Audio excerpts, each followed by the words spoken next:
The most common color you'll see in nature is green, from the leaves blowing in the wind to the grass you see down here as far as the eye can see. Stepping outside, taking it all in, it's quite breathtaking. And it's not something I can really describe because I don't go outside. You want to know how grass is made? It's actually pretty simple. Florets grow together in small groups called spikelets, which collectively form inflorescences. I may have failed biology. arcades are always a great fun experience. I wish there were more of them today, but their numbers are dwindling faster than my excitement for GTA 6. That being said, if you do visit an arcade today, chances are you might not see a game called Speed Race, or Wheels, or Racer. It has a lot of names. That's probably because it was released way back in 1975, and it possibly contained video games' first grass. If you remember Speed Race, I'm really sorry for making you feel old for remembering a 51-year-old game. To make up for it, I've added subtitles and made them a bit bigger so that you can read them. And if you look closely, you can see green stripes on the screen. Ladies and gentlemen, we have found our grass. 4 years. 4 years of thinking, brainstorming, constantly wondering if this video was a good idea in the first place. 4 years, and this is the best I can come up with? Do I shoot myself? Yeah, it's a bit of a cop-out saying that Speed Race is the first game with grass because it's literally just green stripes. But if we want to talk about the evolution of grass, that's where it starts. And over time, you can add more and more elements and little decorations to make grass look more like grass. That's all well and good for how grass looks, and I can talk for a while about how it looks over time from the start to games like Zelda and Zelda and Zelda and Zelda. But there's a question that I think is a bit more interesting to dive into. How does grass feel? Really, I was being serious. I don't go outside. What does it feel like? Pokemon is known for many things, but a lot of people spend their time in the tall grass. That's tall for very big and grass for green. Running around in tall grass gives you a % chance to run into a wild Pokemon, but everyone already knows this. So what I want to talk more about is what happens to the actual grass when you run into it, because the results are actually more surprising than you think. Looking at Pokemon Red and Blue, the first generation of Pokemon on the original Game Boy, its screen is green like grass. But if you look at the green grass in the green screen, you'll grin greedily like a guinea pig sipping. Looks like we got another defect.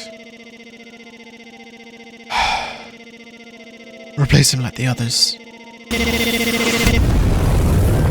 The original Game Boy and Game Boy Color uses 3 layers to show you what's happening in the game. There's a background layer, a window layer, and a sprite layer. That's not a lot of layers to work from, so when it came to making you feel like you were actually walking inside the grass, you kinda had to be tricked. For starters, in Pokemon Red and Blue, the grass doesn't actually do anything at all. In fact, you're the one that's actually changing. Your head gets sliced into 2, keeping the top in the sprite layer, and the rest of your body moves back a layer, allowing the grass to cover it. When we get to the Game Boy Advance with Pokemon Ruby and Sapphire, we get a lot more layers to work with, so they've added some overlay animations to better convince you of walking inside the tall grass. And this has basically stayed true for the rest of the 2D versions of Pokemon.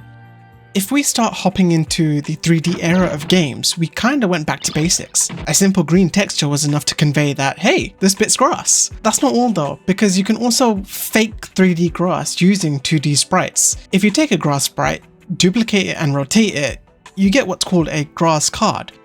Once the grass card is placed down, it allows you to pull 5 tree cards from a deck to your hand and play them immediately. Doing so will summon Mother Nature. In 2004, Metal Gear Solid 3 was not only one of the first video games ever, but it was also one of the first 3D games to utilize grass in a way that's more than just looks. Hiding in the grass conceals your presence from other enemies. That paired with the game's camouflage system allows you to really blend in with your environment. This became such a widespread thing that almost every stealth game now features grass as a cover mechanic, even if you're not completely visible.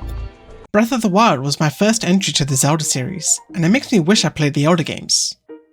Deja vu. But it also introduces another mechanic aside from the good old stealth stuff that we're all used to. Setting the grass on fire in the game will create an updraft, allowing you to use your paraglider to ascend to further heights. Why are we still here? just to suffer.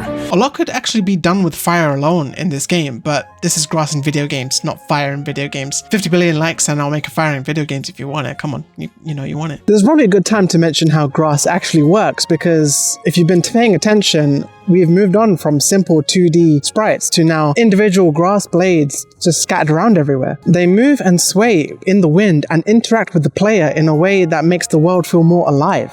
You would think that rendering millions and millions of individual blades will impact performance or somewhat. So how did they do it?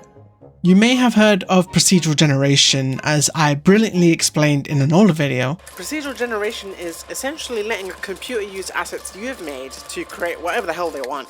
Something similar happens here, which allows us to just pump games full of grass. Starting off with a few simple blades, we can then map them out where we like them placed, and with the help of RNG and a few modifiers, you can basically plant grass wherever you like. A game that I like to believe was the first to absolutely perfect this was a little game released in 2009.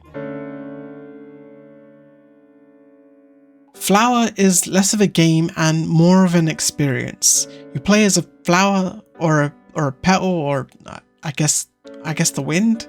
Anyways, you basically traverse through the environment, moving from one flower to the next. It's relaxing, it's peaceful, it's calming. But that wouldn't be the case if we didn't see the full picture. Each blade of grass acts on its own, flowing with the wind and splitting apart when you fly past it, making you feel like you're a part of this world and one with the environment. And this has led to more denser and lush greenery in our games as time goes on.